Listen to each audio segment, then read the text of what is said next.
Hey, it's on me. It's on me. Listen, guys, thank you for joining us. It is a pleasure to be hosting with, shall I say with Kojo, Little Black Book 91. Just an assistant, bro.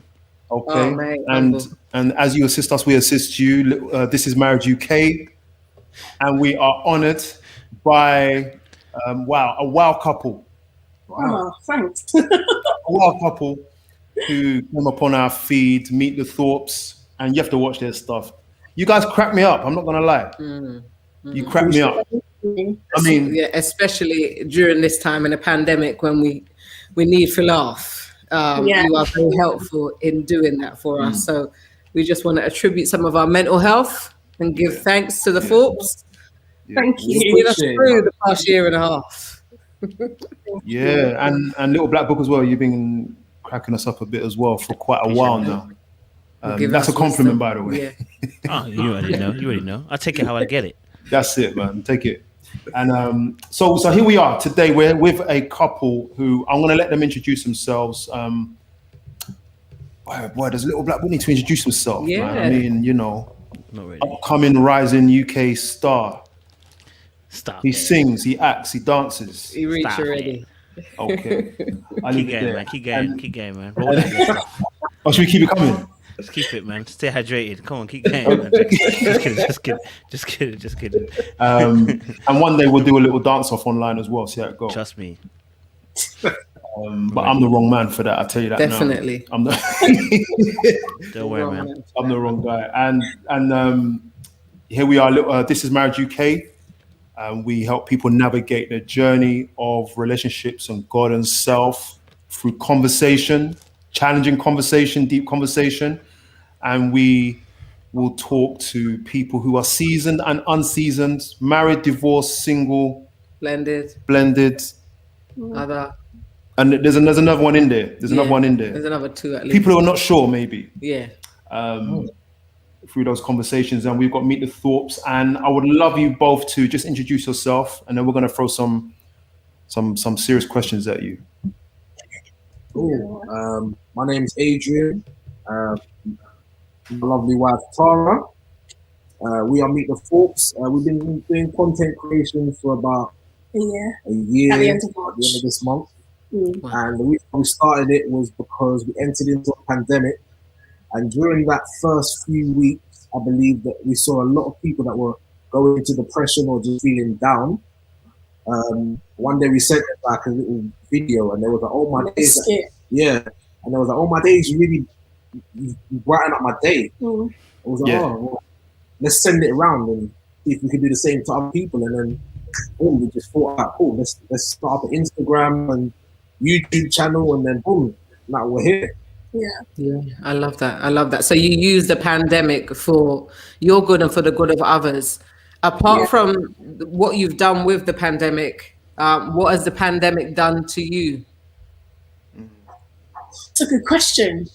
I think the pandemic, I was in a really comfortable position. I was working for a really good, reputable estate agent. I was earning big, good money. We had 2 cars in our household, and I was living my best life.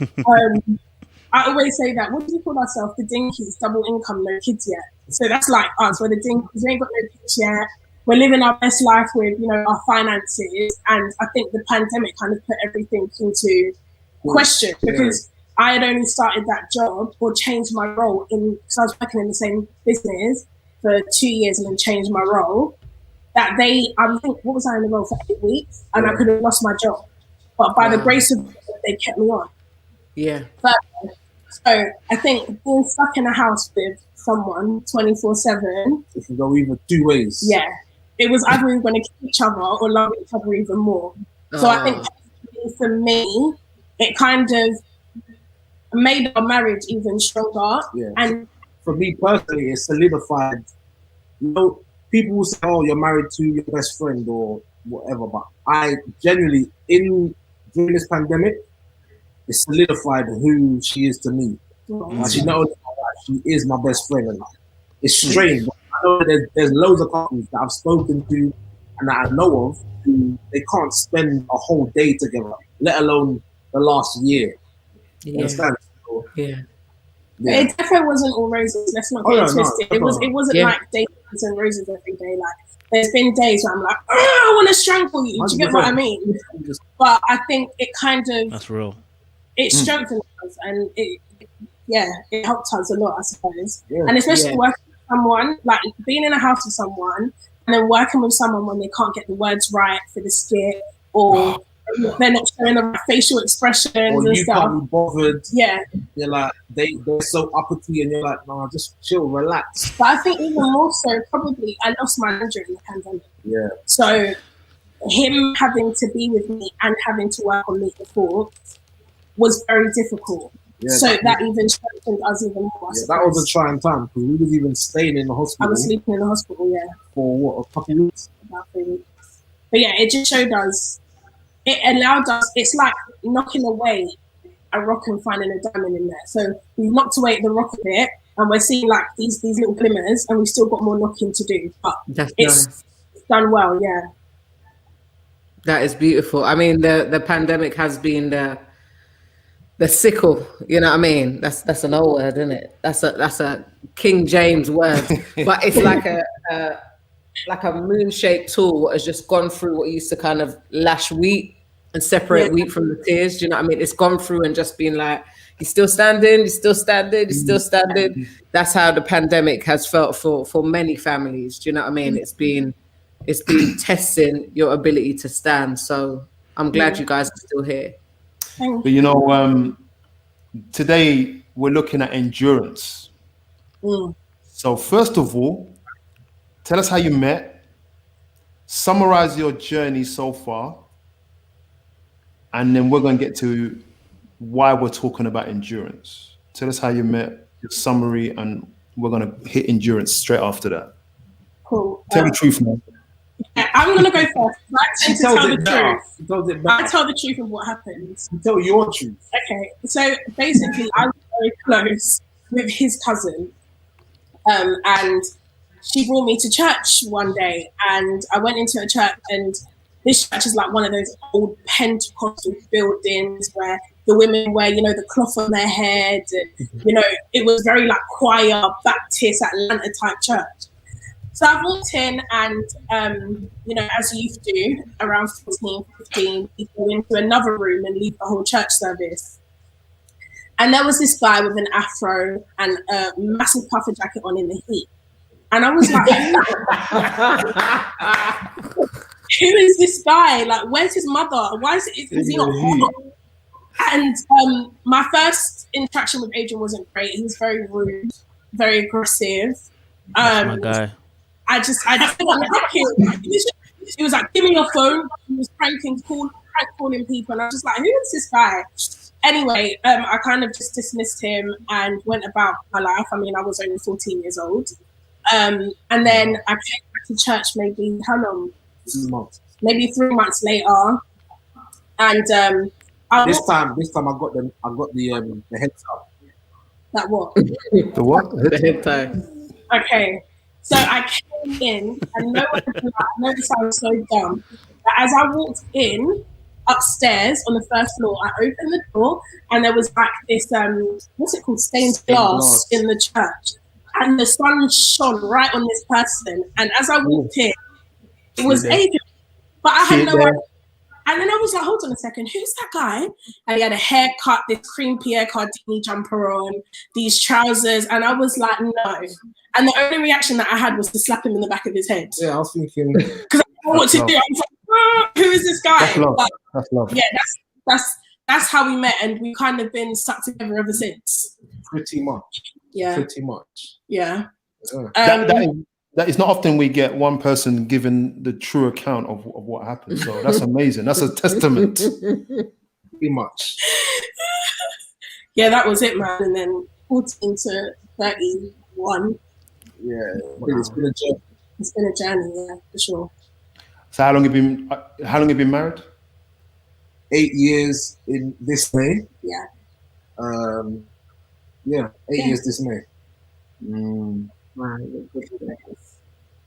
Why would we? Because I remember speaking to you on the phone initially. why would we want to talk about endurance, and why did that come up, the topic of endurance? And maybe in the light of your story, I'm guessing that was an important issue, because guys, just before we go into that, I don't present the topics to the guests usually they come with them, and it's stuff that's meaningful to the guests. And so I loved when you said it. It was the first thing you said, I think. You said endurance. Yeah. What does that mean to you, and why was it important for your story? I think when we got married, we had been warned, we had premarital counselling, we had it all. But I think we had like these love goggles on, and we couldn't see past, I just want to get married to this person. And I think when we got married, we were very shocked at what it was. I didn't like him, he didn't like me. And I remember the day after we got married, I called my mum and I was like, what have I done? Hold on. What do you mean you don't like each other? What you mean when you was engaged? My gosh, on the block. No, we got engaged. We got married. We got married. Like, it was, we were doing the things that we thought were necessary. So we were following what everybody was telling us to do, but also we weren't digging deep enough, if that makes sense. So I know. So when you say you didn't like each other, when were you talking about? So listen, the week of. Yeah, the week of, I woke up. The next day I woke up and I said, Mum, I don't know why I've done this. I should have listened to you the whole time. This I don't know why. boy. Because you know what it was? It wasn't necessarily that thing. I realised that, I'm actually married. I'm actually somebody's wife. There's responsibilities that come with this thing. Even though under preaching, we had all the premarital counselling. Our pastor and his wife are fantastic.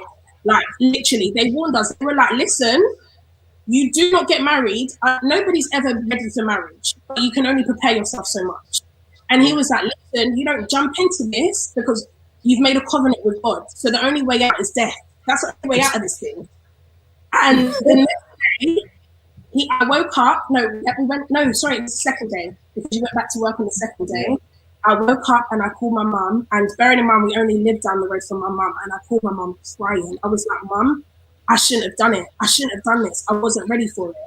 And even looking back at our wedding video, when we were meant to be saying our vows, I was giggling with my maid of honor. I wasn't even taking vows seriously. I was like, oh my gosh, my hair looks so pretty. Oh my gosh. And then it was like, what kind of madness is that? Like, what kind of madness? So I didn't prepare myself. I wasn't in my word enough to be a wife at all to this man. I just want to say at this point, Kojo, you got to let him breathe. You must have a question, or you have to. I haven't even got a question. I'm just wow. I'm sorry, yeah. If this was Married at First Sight, I'll be cussing. No, I'll be cussing.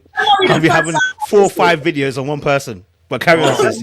You're doing bits. Mm-hmm. It was it was. For me, it was a strange reality. I've known her for so long. Yeah. Wow.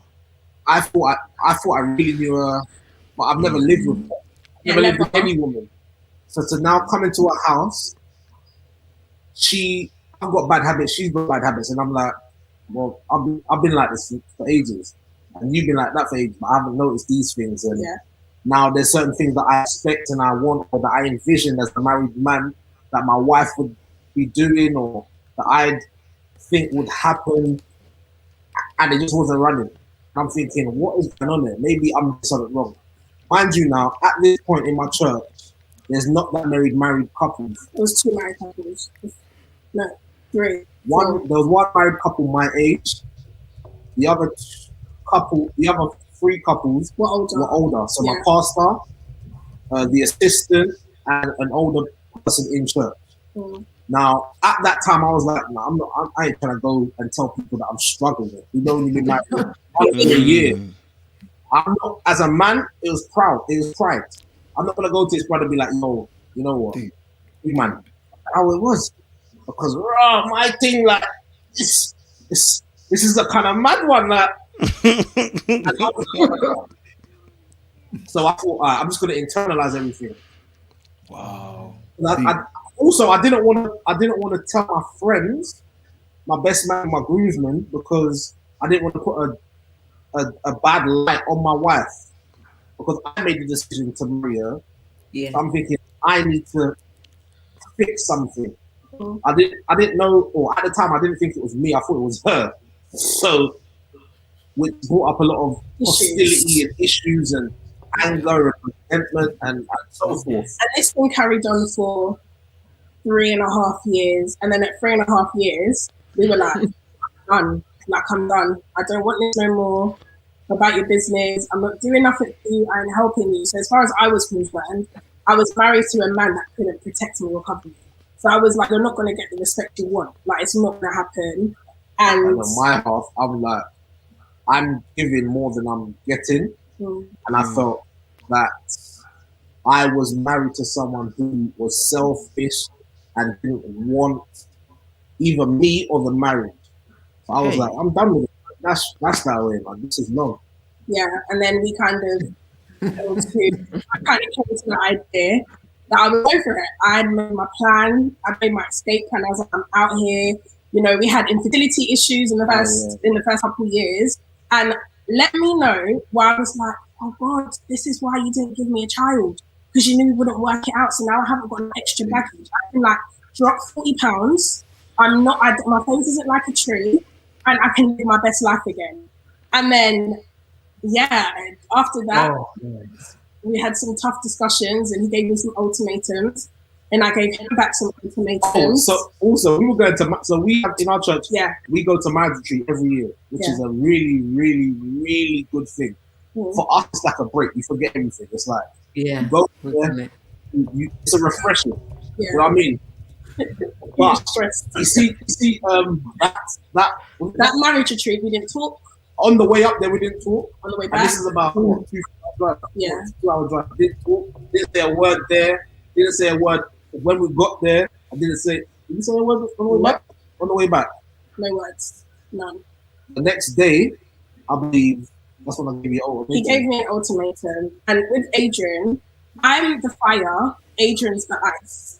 So I get really riled up, and he knows how to call out a situation. And with Adrian, when he speaks, number one, he speaks with authority. Number two, he thinks before he says anything. I'm more rapid. So Adrian came to the bedroom. Okay. So Adrian came to the bedroom, and he was like, I've got 3 options for you. Number one, you respect me and get behind me. Number 2, you move back to your mum's until December. Number 3, we get divorced. So I was like, sorry, what was happening in December? So that was my timeline. It was just like, I just gave her a period. So this must have been in August. This was in, the beginning of August. Beginning of August, maybe end of July. So my counter was, you text me, man, I'll respect you. Number 2, you move back to your mother's house till December. Or number 3, we'll get a divorce. And I remember he called our pastor in front of me, and I know that it kind of hit you a bit, because for him to say that, he thought about that for a while, and for my response to be so quick, it kind of hit him. And I remember he called our pastor, and he was like, look, pastor, blah, blah, blah, blah. Now we're arguing with each other, with our pastor on the phone, and our pastor was like, hey, listen, that's not what I do. He said, you don't need to sort it out, like calm down, and then call me back and we can have a proper conversation. And from then, I was waking up at 5 o'clock in the morning with someone's hand over my face, praying over me. And I was just like, get off me. I don't know why you're touching me. Like, don't touch me. What are you praying for? To prayer. Prayer, you know, you're praying with prayer. Right? This is what most of them would want, right? Tried everything. I'm telling you. And he continually done that. Every single day I was waking up with his hands on me praying. And at first she resisted, because I'm like, why are you touching me? In my head, I'm your wife. I see what you're like in the house. So in my head, I'm like, yeah, praise and worship leader. You're up there leading people, but you don't know how to speak kindly to your wife. Are you crazy? Are you crazy? And then that's when I kind of saw a shift in Adrian's character, like being more, like just protecting me, praying over me. And it got to the point where one day he was praying over me and I was too tired to move him away from me. So I just stayed there and just went back to sleep. And we always say it, maybe a few months later, we were sitting on the sofa laughing. And I was like, oh my gosh, I actually like you as a friend. So why that's pivotal, because before, if she came into the living room and wanted to watch something, I would either go out or go into the bedroom or watch something. Yeah. If she came into the bedroom and wanted to go sleep or go out, or go watch something, I would come in here. Mm. So we just coexisted. Yeah. There was no gelling. So that day, we were sat right here watching something. We were laughing with each other. And we kind of both realized that we were enjoying each other's company at that point. Yeah. It was like something clicked. Yeah. And for her to say that I like you again. As a friend. Yeah. As a friend, it was like, wow, okay. These prayers are working. The prayers are working. What I was praying, like, God, I've come to the end of myself. There's nothing physically that I can do now. I can't do anything. She doesn't like roses. I'm that time when we didn't speak, I bought her trainers, everything. Literally everything she wanted. I had a big page that. So I do like plus size modeling for different campaigns and stuff as well. So that month, I got a really big pay. Everything she wanted, from wig to clothes to shoes to makeup to this to that, she got. Mind you, we're not talking. And it still didn't do nothing. We still went to the marriage retreat and not speaking. Still came back and weren't speaking. I still gave her the ultimatums. But in that moment when she said, oh, I like you, or I like this, whatever, something in me said, you need to continue prayer, because prayer works when you don't see it. And I continued. And I don't know how long the period was. I would say a few months. It was just like, okay, you've got a friendship, and that's something you really didn't have before. But you've also got stronger in your relationship with God, which is the reason why you even got married. And that's when I think things changed between us. Yeah. All right. Let's breathe, man. Let's breathe. I'm gonna pop some blood pressure tablets and bring it down. You know what I mean? Get some ice. Sounds like war. Oh my God. Sheesh, give me a minute. You see, when I spoke to you on the phone, you never told me you was coming like this, because I didn't know you had this going on. Yeah, man. I would have broke it down in like 4 parts more.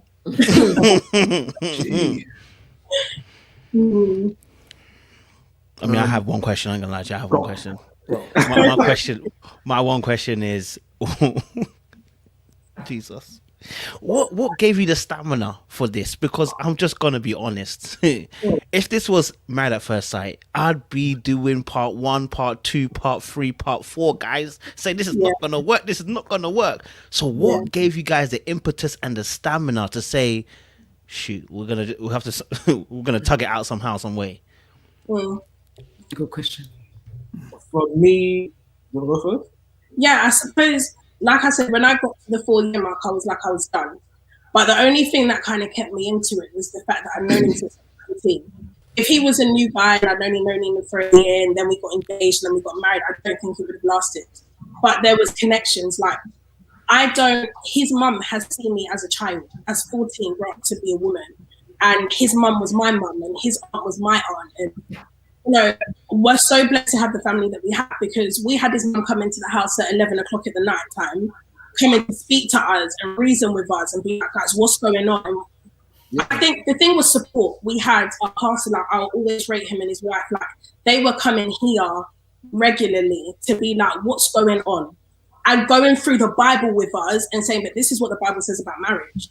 This is what it says. You guys didn't go into this blind. You knew what you was getting. But I would just say the support. Like, my girls, I would be like, yeah, my girls know Adrian. They have a very good relationship with Adrian. So I'd be like, I'd be like, Adrian, I'm done. I'm getting a divorce. And where most girls, other girls, I don't know, maybe would be like, leave him. You can go get a man. They were like, Tracy, you married him. This is your husband. You made a covenant before God. You can't just walk out of this because you're frustrated. That doesn't work. So I had in one ear my pastor, his wife, my mum, Adrian's mum. In the other ear, I've got my friends, and I've got this man praying over me. So for me, that's what it was. I don't know about you. So for me, longevity, in just first knowing her for that period of time. The second thing was, which hit me the most, like a punch in the face. I spoke to the pastor that actually did our marriage retreat, and he brought me to a side and he said, listen, do you believe that you married your wife on accident? And I said, no. Do you believe that you got one of God's most precious things? And I said, yeah. I kind of paused and I was like, yeah, I have. And he said, so I'll just leave you with that. I went home and I thought on it, I pondered. I said, I've got a responsibility. This is one of God's finest designs. This is one of God's most meticulous designs. It's the most thing that I can have. You understand?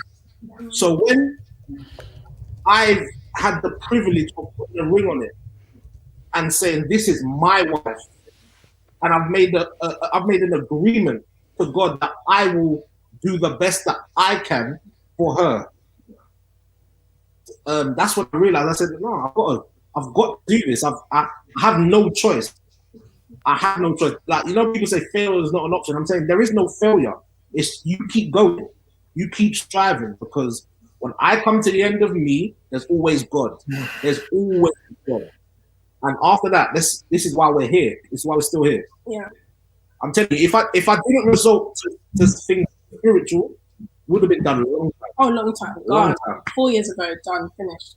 Long time. So what you're saying is that you had a supportive network around you, like a village around you, a family and good friends with wisdom, and who had your heart in their hands, and you also had a God who you were accountable to, which made you also see your own intrinsic value and the intrinsic value of your partner, where you said, you know what, you're made for me, we're made for each other, and you're specially made, and so we're going to stay in this.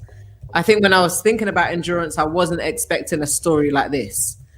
We have a saying with This Is Marriage is, love never fails, stay the course. And we also equally say that there is no fire exit. So we're going to bun up in here. And that means that, look, we're gonna have to fix it, or we're both gonna burn. You get me? And I like the fact that there are many who maybe sit on the sidelines who feel, because they see the Hollywood version of marriage, I always talk about the Hollywood version, you know, the white sheets, the breath don't stink, you take no showers and you're still fresh. Do you know what I mean? And we see that version of marriage and we think, oh my days, it's amazing that, you know, then you see celebrities get married for 6 weeks and on to the next and on to the next. There is no examples of endurance. And you would think that if you were making a contract to death with another human being, there would have to be a level of endurance. Equally, like you see particular bills of people maybe running endurance races. I'm not endurance built, so I don't do it at all. And you're like, how do you sustain that? And they keep a steady pace. They keep their eye on the pacemaker. They're not watching anybody else. They're keeping their own pace. You know what I mean? And I love the example that you've given here, that you've said, look, you've gone through the rough. And in life, roughs will come up and down, because we weren't expecting a pandemic. We weren't expecting job losses. We weren't expecting to be stuck inside. But what you've demonstrated in this story, which we weren't expecting, we didn't get a prelude, we didn't hear the story before we came on here, is such an example of endurance on heat. I wasn't expecting this at all. Yeah, it was mad. I've got a question for you. Were you distracted by what you saw in other couples? Oh, yeah, man, I was. Maybe not so much you, I was, man. I had an idea of what this thing was going to look like. I had some friends that got married before me, and then it was like... So I would say that, personally, I come from a background where my mum has always gone over and beyond to ensure that I have the best education, I have the best shoes on my feet. What is the bill? When I started working, my mum was like, keep your money for yourself, I'll still pay your bills. Like, this happened for a long time. Like, so when I got married, I expected a certain happen in my life. Like, oh, what, I have to go to work? No, I'm going to be a housewife. Housewife for what? Like, we're both young. Like, we're both working and grinding right now. And I suppose for me, I feel like I didn't see enough couples I didn't see any couples really that were like, man, this thing's hard. Apart from my pastor, who spoke to us and was like, it is hard, but it's worth it. But I didn't have, I was like, well, this thing, are you sure? Are you sure you want to do this? Yeah, because because we were one of the first though. Yeah, but yeah, Wow. absolutely. No, agreed. For me, I didn't really get distracted, but I had goals and I was getting frustrated that they weren't coming to fruition. So I had like 5-year plans where I'm saying, come on, let's both of us grind it out. Let's do this. Let's buy a yacht. Let's do that. Let's do this car. And it just wasn't happening, or it wasn't happening as fast as I wanted it to. Yeah. So yeah, I wouldn't say other couples distracted me. No, not that kind. Okay. Yeah. We all spoke about the grass being greener, innit? And then I said, you know, you don't know if it's astroturf over there. It's just that when you see it, when you have a peep over, it's green, but you don't know the texture. Do you know what I mean? Yeah. And so it is about focusing on your own garden. And I have been in that place where you've been, Tara, where it's like, oh my days, she gets a hug at, you know, his hands ran her in the service, or, you know, they look happy when they came in the door. And, you know, you just slammed the car door, walked into church and just found that smiling handbag.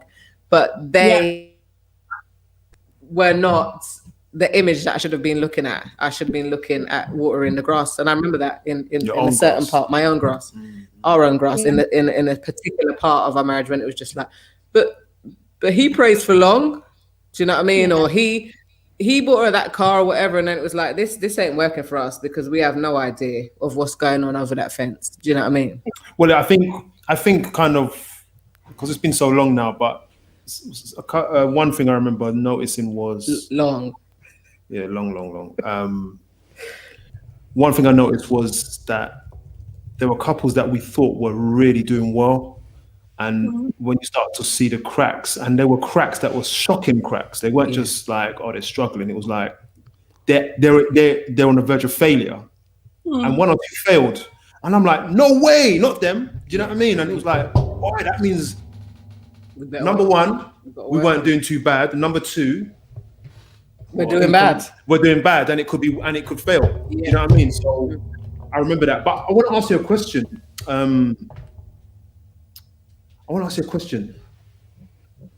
How did you become friends, and how do you rate friendship in your marriage? You can answer that however you want. For me, friendship, in terms of being rated, is, I think, after your attraction to the person, because you have to be attracted to who you marry. I hate when people are like, oh no, he's not really that great, or she's not really that great, but they pray for love. No, that's not what you want. You want to be with someone that you're attracted to. But friendship, if anything, takes over all of that. It takes over all of that, because if you don't have a friendship, and I don't mean to be crass, after what happens in the bedroom, it's not exciting anymore. So you've had it, you've got it, then now what? Now what? Who do you run joke with? Who do you spend your time with? So for me, friendship is the most important thing, because like I said, I'm fire, Adrian's the ice and the water. So even today, we went out shopping and he got charged, his card got charged for some delivery plus thing. And I'm like, I attacked straight away. And I'm like, it's not me, like a type, it's not me, it's not me. And I'm like, why do you think it's me? Why do you think it's me? And he's like, hold on a second. I didn't say that. So after I've railed on for about 10 minutes, I've gone to Deliveroo and I'm like, oh my gosh, Deliveroo Plus is connected to Adrian's card. And I'm like, oh, I'm really sorry. And then after that, it was just like, it's cool. And then we start running joke again. Now, if we didn't have a friendship, what would that situation have been? It's very small, but if we didn't have a friendship, what would that have been? So friendship for me, it's like 90% of the relationship for me. Interesting. Friendship for me is rated on sacrifice. So this goes beyond me and Tara, any of my friendship. So all of my friends, I need to feel, or I need to know wholeheartedly that you're gonna sacrifice for me, and I'm gonna do the same for you. And I get that with my wife. So as she said, there's been things what's happened in our relationship, or even my personal life, where she supported me, and I've tried my hardest to do the same with her. Sorry, just to interject, even what he's saying, I have to agree, because my nan passed away in October, so 4 days before my birthday, he passed away. And when I obviously I knew that me and Adrian had a good friendship and a somewhat good relationship. But when I knew this man was coming to the hospital with me, and he was sleeping on one side of my nan, and I was sleeping on the other side of my nan in a global pandemic where either one of us could catch COVID, I said, that's mad. That's a friendship where he will lay beside my nan who is dying. She can't talk. Her eyes are like open. She's not moving. We're just waiting for her to pass away. To know that he could stay with me, that goes beyond being a husband. That's like a ride or die best friend at that point. So I agree with what you say in terms of sacrifice. Yeah, absolutely.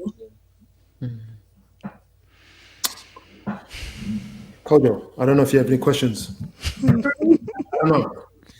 Listen, bro, it's very rare I'm shook off, but today I'm shook off. So, yo, the story shook me all the way up, bro. You know what I'm saying, to my core and my pecs. You know what, I want to ask a question, as you know. So I want to ask a question because obviously this is about insurance.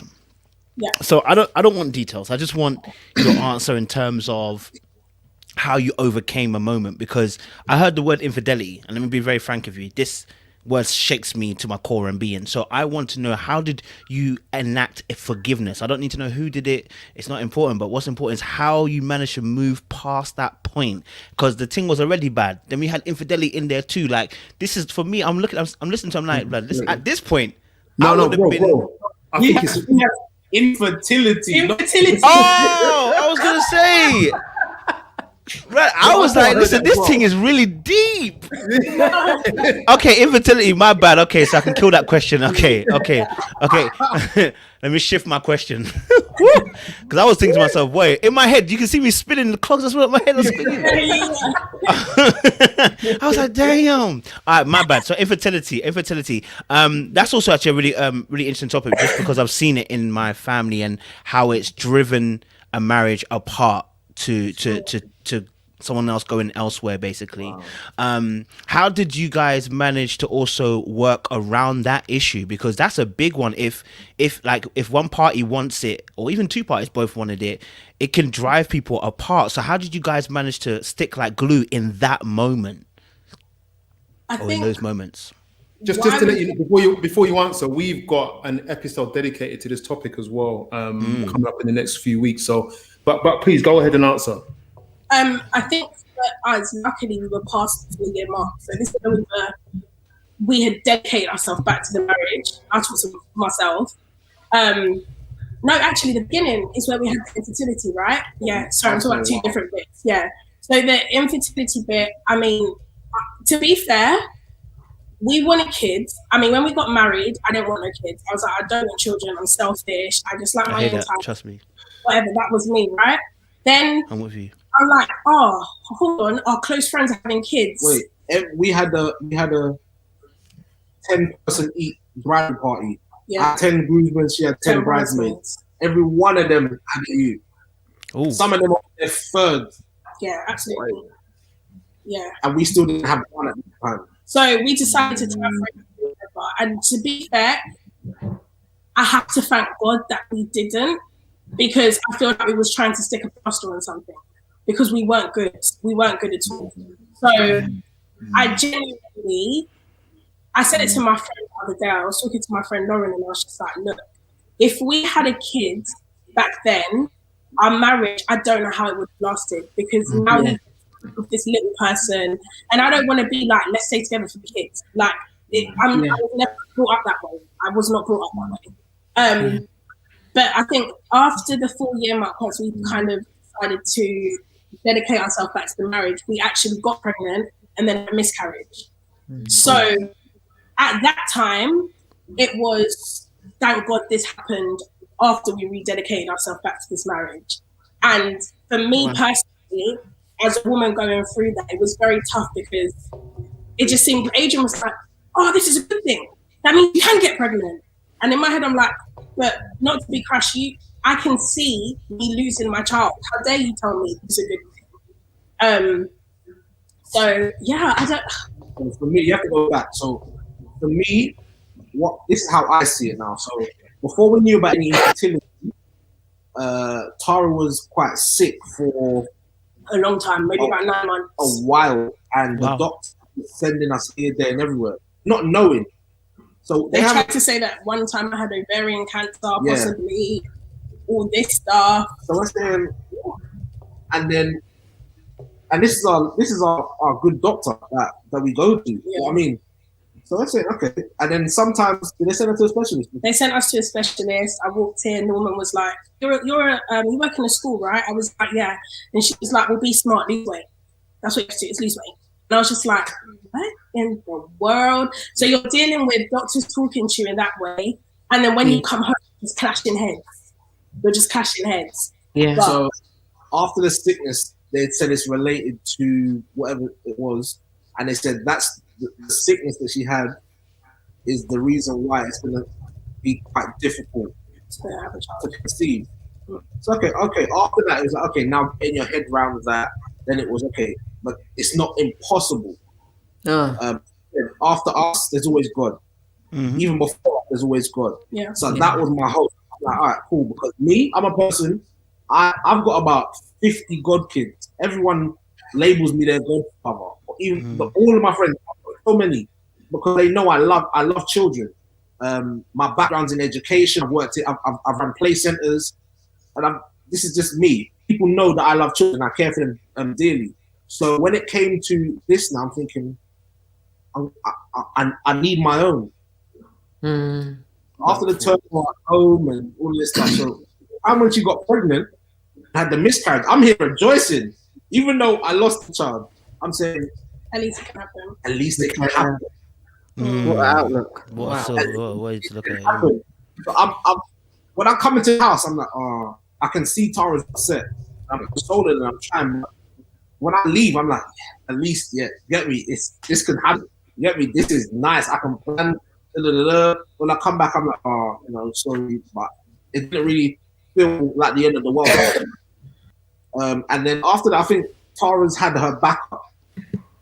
Yeah. Because of the whole losing children and a lot of children being around us and a lot of our closest friends having so much children. And I love those children. It's like, we are definitely the best auntie and uncle, for sure.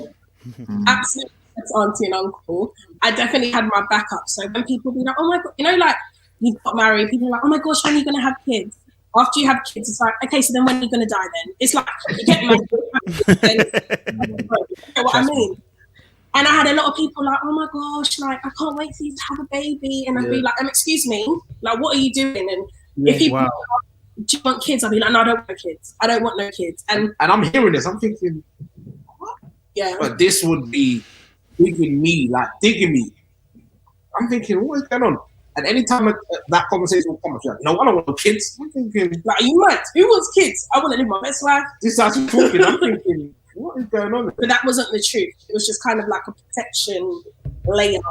But yeah, it could have definitely pushed us away, because I feel like when they said that it was basically because of me why we're having these issues, in the back of my head, I'm like, well, we might as well just get a divorce so he can go and have the kids that he wants then. Or, I feel bad because he's staying with me, but he might never get those children. Is he going to be resentful towards me? Is he going to dislike me when we get to 40 and then be like, oh, I'm angry, I couldn't have a kid with you, and then you leave me for a younger model? So there was definitely some thoughts in my head. I just wanted to give you some hope about the 40s. Yeah. We're nearly coming out of it, so you're all right. Nothing strange happens at this time. So she We're on our way out. Well, you know, cogs start turning We're slower, on our way out. Damn. But yeah, no, it was very testing, and I will always say it. And as harsh as it sounds, I'm very glad we didn't have a kid at the beginning, because we didn't like each other. But there was no business having a child and bringing our child into that at all.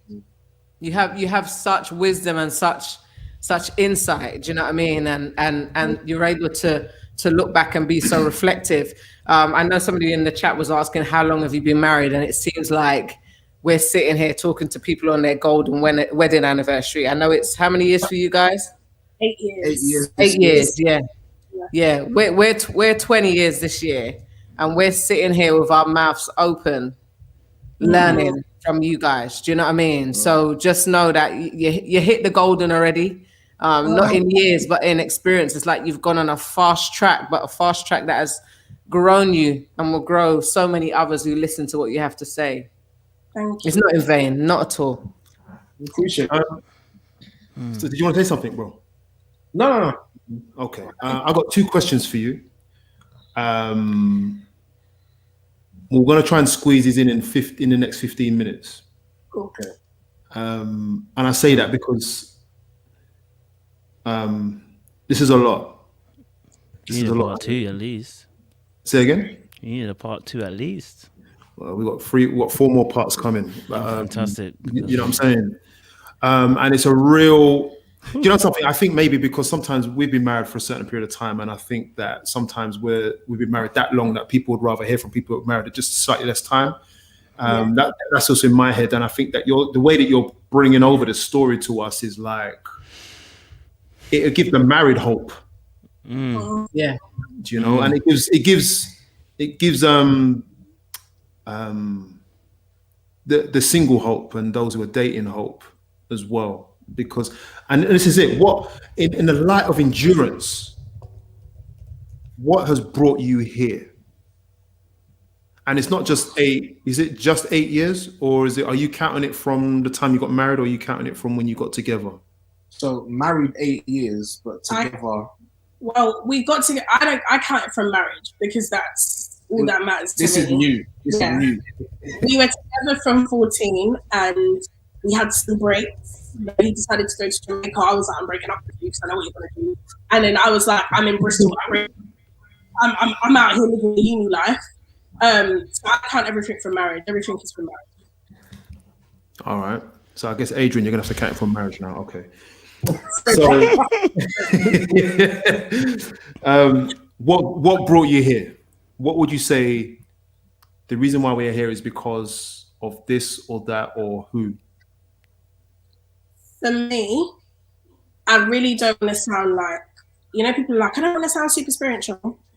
I genuinely don't want to come across like a type of way, but I have to say it. The only reason why I'm still here is because of God. If it wasn't for God, I would not be sacrificing daily to ensure that he is okay. I wouldn't be putting aside the things that I want to do to ensure that he's good if it wasn't for God. There would be no reason for it. Like, genuinely, I said to Adrian the other day, I don't understand why people get married if they don't have a relationship with God. Because I wouldn't do it. Like, I wouldn't do this. I would not do this without God. So personally, the reason why I'm still in this marriage today is because of God. I just want to ask this question before Adrian, just before you go, and you can answer this as well, Adrian. If you say because of God, what do you mean?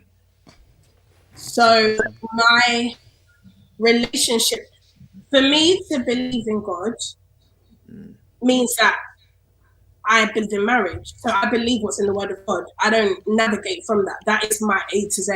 So if I want to navigate through life, I open that book and I read through it. So I wouldn't, the only reason why I can become selfless is because Jesus made himself selfless. The Bible talks about, God is married to the church. He's married to the church. So he's shown me what marriage is like. So if I've made a covenant with God to be married, bearing in mind there's 3 people in this marriage, me, Adrian, and God, then I have to emulate what I see. I can't divert from that plan. So I can't, if I know that my marriage is workable and the Bible talks about you forgive people 77 times 7 or whatever the number is, then that's what I have to display in my household.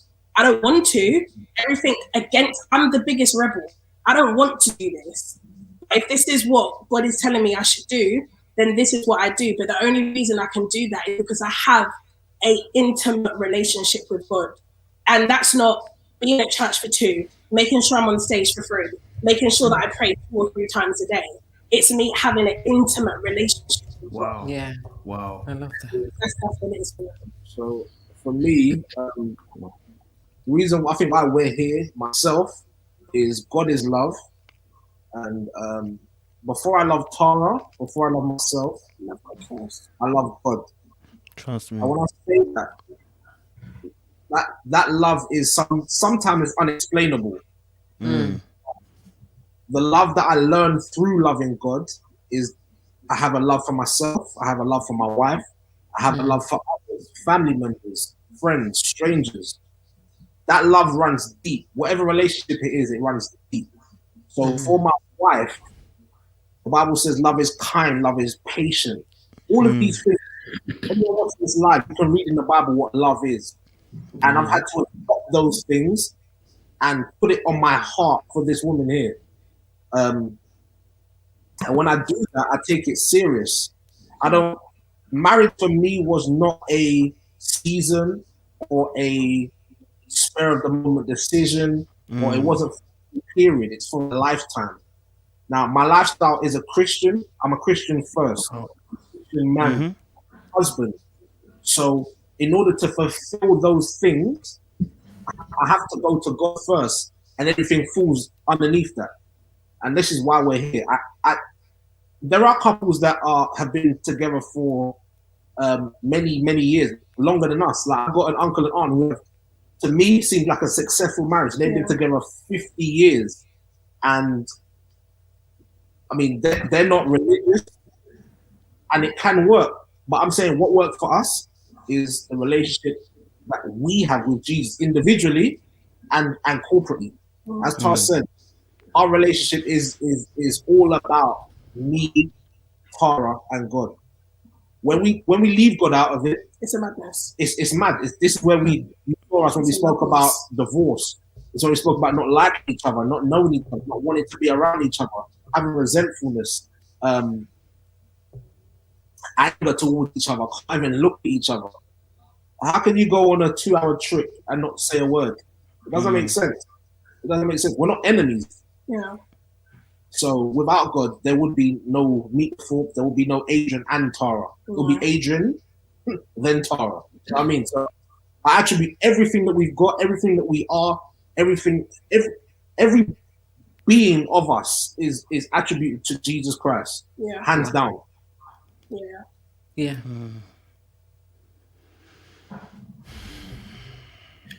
I have to let it sit. And we don't ever like to portray ourselves as, oh my gosh, 8 years married, follow a rule book. Like, it's never that. Like, we've not arrived. We're nowhere near it. You guys are what, 20, 21 years? Yeah, but still not arrived. Still not arrived. Right. So because Still you are continuing to learn the person that you're with. Every day you're learning something new. So it's never a thing where it's like, oh my gosh, our marriage is perfect. Nah, this thing's hard. Like, this thing is hard. 100%. And all we've done is, I remember my friend Tosin told me this really good analogy. And I was like, Tosin, what's marriage like? And she was like, whatever you put in is what you get out. So if you don't pay money into your bank account, you can't withdraw money. And all we learned to do is make regular deposits into our account. And that's it. But when we're not out here, like, what we do, like, we're perfect. No, this is just what we've experienced. And then our pastor said, those times when you are maybe arguing and you haven't invested, when you go to get it out, there's no what's the word? Overdraw. No, for them happy times, them happy places that you can dig deep, but you haven't invested in nothing. So when you haven't invested in nothing, you try to you're getting nothing to put in. So it's like, where do we start? Just a quick question, as a side question, before we ask you a couple of reflective questions, right? Is your pastor an example, him and his wife, are they examples of a good marriage, yes or no? Yes. 100%. No, to me, I think personally, I say they're examples of a great marriage. Yeah. Because my parents were married for, at that time, how old are you now? 32. 32, so 34 years. Yeah. I think they had a good marriage. That, it's a good marriage, but because I'm their child, I see it a bit different. Looking at my pastor and his wife, seeing them in and out, having a friendship with them discipling us, them investing into us closely because we're on ministry. I would say they've got. When we started church. Oh yeah, there's I went to church because I thought Adrian was linking another girl. That's the reality. That's the only reason. Bullet. Jealousy. Bullet. I was like, I don't understand why you're 24/7 to intercept. Yeah, like I'm not hearing it. And then one day he called me and he was like, just let you know, we're not sleeping together no more because I don't want to drag you to hell. What? No, I'm coming to your church. So this is when I got saved. That's for another. That's for another one. That's part 2, yeah. Freaking hell, man. When the church was still very small, so we got to spend that time with our pastor, and you know our church has grown, so some people aren't that blessed to have that opportunity. But for me personally, the only marriage that I'd seen long was my nan and my granddad, and my granddad died, I think, 16 years before my nan died. But even then, they were just fiery pepperpot Jamaicans. Do you know what I mean? Like, she cussed him, he cussed her, and stuff like that. So that was the only really successful marriage that I'd seen. So now that I'd seen my pastor and his wife, and there's God in it, oh, this is what it's like. Okay. So for me, they were such an amazing example of what marriage is. And yeah. Why did you ask that question? Because I'm trying to make sure that, and we can't do it in an hour, but I want to look at the points of things that support success. Yeah.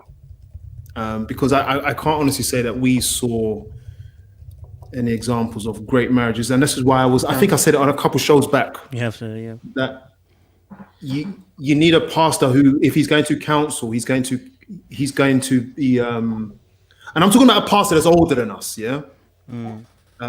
So obviously years ago when we were looking up, we didn't have many pastors who were examples. Not that they were, we just didn't see it. They weren't around. We were around a lot of pastors, but you just didn't see that authenticity and connection. Yeah.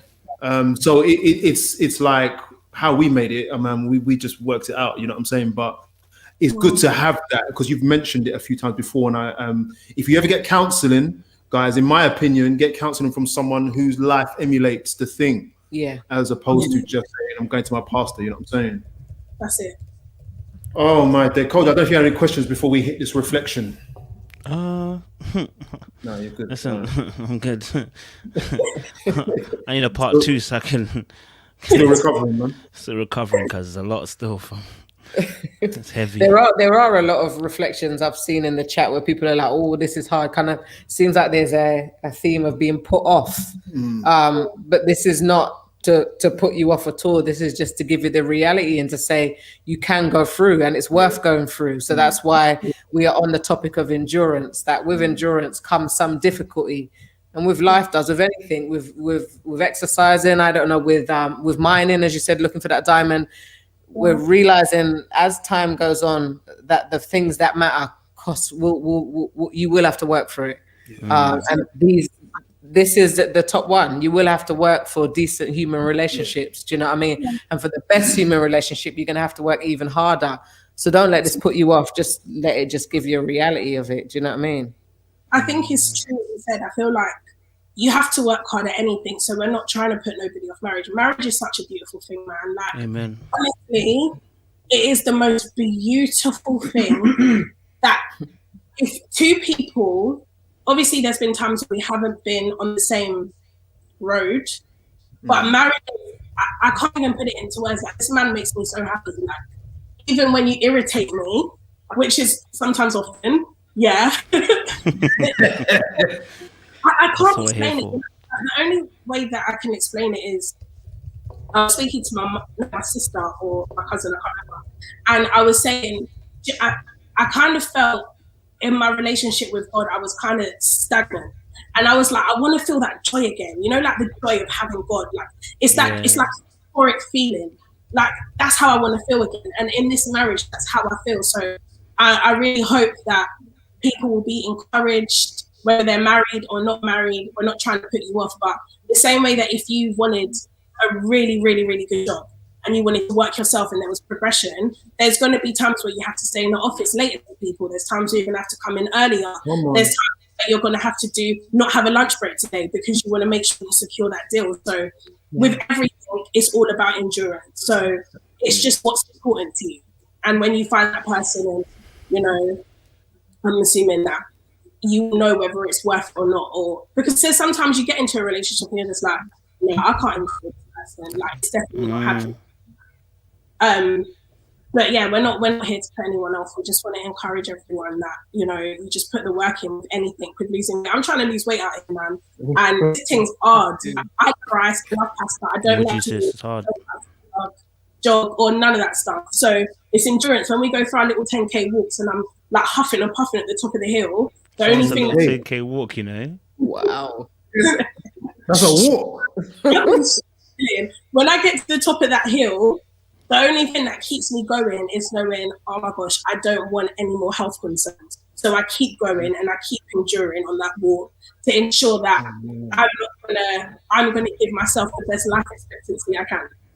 So if it's to you, you endure it and you'll push through it. I love that. I love the way you concluded that. And I'm going to bring you right into our reflection. The reflective questions we have are not long. They're short statements. We want you to finish it each. So the first one is, I am. I'll do you first, Tara. I am. I am. Do you want a sentence or one word? However you want to reflect on that statement of I am. I am proud to still be here, because there were many times that I could have got knocked out, and that's not just talking about marriage, that's just talking about life. Like losing my nan, I could have been like that was like my best friend. My nan was my everything. Yeah. So I am proud that I am still here, and I am proud that God has kept me, because it's just been a madness. It's been a madness, and yeah, I'm proud that I'm still here and that God has kept me. For me, I am grateful. In a nutshell, I'm just grateful, very grateful. Grateful for my family. I'm grateful for the friendships, the relationships that I have. I'm grateful for my church. I'm grateful for the opportunities that have come my way. I'm grateful for my marriage. I'm grateful for my home. I'm just grateful. The next one is I will. I will persevere. I will persevere, because life is not easy, man. Life is not easy, and the way that I've been brought up is my family. I come from a family of fighters, and sometimes you just don't want to fight. Sometimes I just want to be like an eagle and just have my arms out and just be bobbing on the wind. But I will persevere. Yeah. I will try. Yeah. The last one is I need. I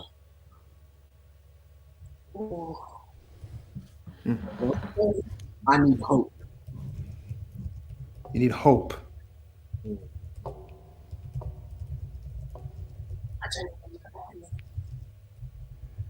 You don't have to answer it. Yeah, We're going to see you 4 more times after this, so you can hold it. That's all right. We'll come back to you on. We'll come back to you on I need on another episode, man. Okay. I just want to say thank you. I really want to say thank you for putting it out there. Yeah, true. You didn't just talk to us. You talked to us on a level, and it's not easy to do, and it's not for every couple to do either. We can't do it because of our profession, sadly. Well, I will be telling you some things about Juanita. For real. Thank God for the profession. Thank God. You know? Defense. You know what I'm saying? Defense. But I'm looking for couples who are happy to put it out there. And we have got some lined up, and you guys are with us for at least the next month. Yes. So thank you so much for that. And we'll see you next week.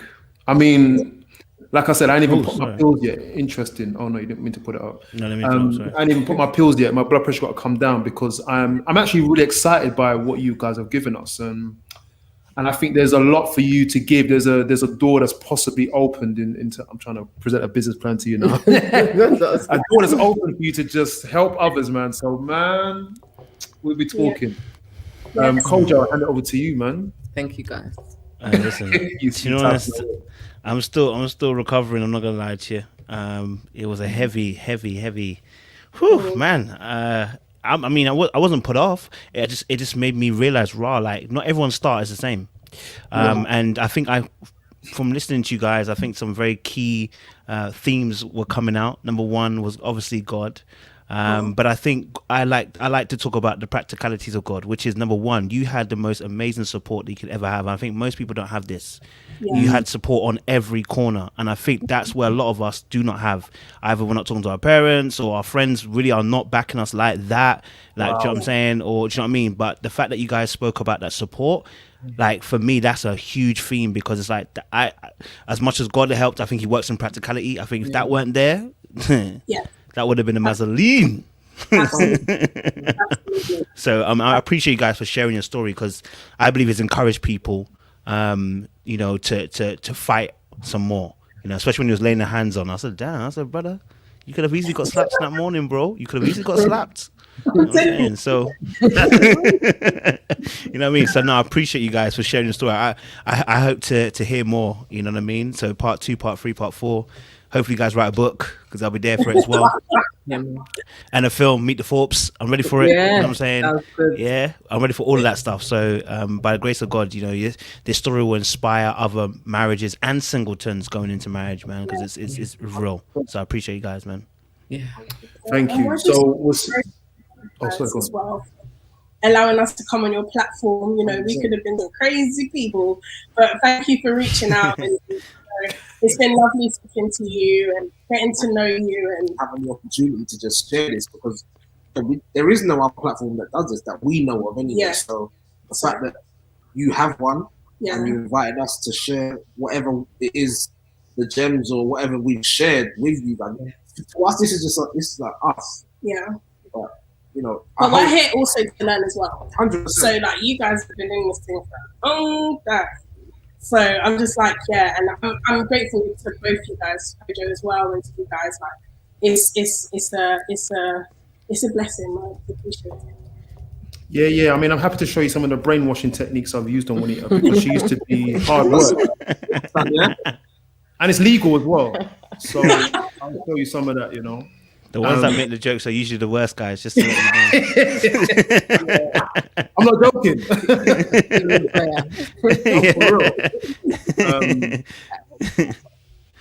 You say something. Don't take a medication right now. She's like, I laid hands for real on Curtis. Don't worry, proper hands. But I will say, guys, listen. Go to YouTube. I think TikTok. Guys, tell us where your platform is before we go. That's the only thing we need to do right now. So it's a Meet the Thethorpes. I don't know them. On Instagram, TikTok, YouTube, across all of them. We're just like a banter couple. We like to have fun. We like to turn real life situations into laughter. Yeah, so Meet the Thethorpes across all social networks. Yeah. We don't really use Twitter, but we're on there too. But yeah, across all networks. Right. Lovely. It's all of them. I don't know all of them, so I was going to mess that one up, because I just know Facebook, Instagram. You're not that old. He does. It's late. I don't know them. But yeah, thank you guys, and I think that's it till next week, 7:30 on Thursday. We may be with Little Black Book, but if are we on Thursday, bro? What, 7:30? Yeah. Yeah. Yeah. I'm right. Yeah, no, I had to think through to my schedule, innit? Yeah. I'm free 7:30. We have David McQueen. Lovely. David McQueen talking to us about what it takes. He's been married 25 years. Wow. Good friend of ours who puts it out there. He'll tell you what he does for a living, and he'll tell you he's so articulate, and it's going to be interesting. It's going to be good. So 7:30 on Thursday. What It Takes by David McQueen. Look him up on Instagram at David McQueen. Yeah, somebody did ask the question. They said they were just curious, do we host discussions like this with single men and women? Of course we do. Yes. So check us out on what are our platforms. This is Marriage UK, YouTube when it's late. Instagram. And Instagram, This is Marriage UK. So we will answer your questions there. And listen, do Little Black Book, myself, and Meet the Thethorpes. The honor, please. It will be an honor if you would just like, share, and subscribe. Yes. Please. Amen. Kojo, thank you so much. We'll see you guys next week or on Thursday. God bless. See you guys. Bye-bye.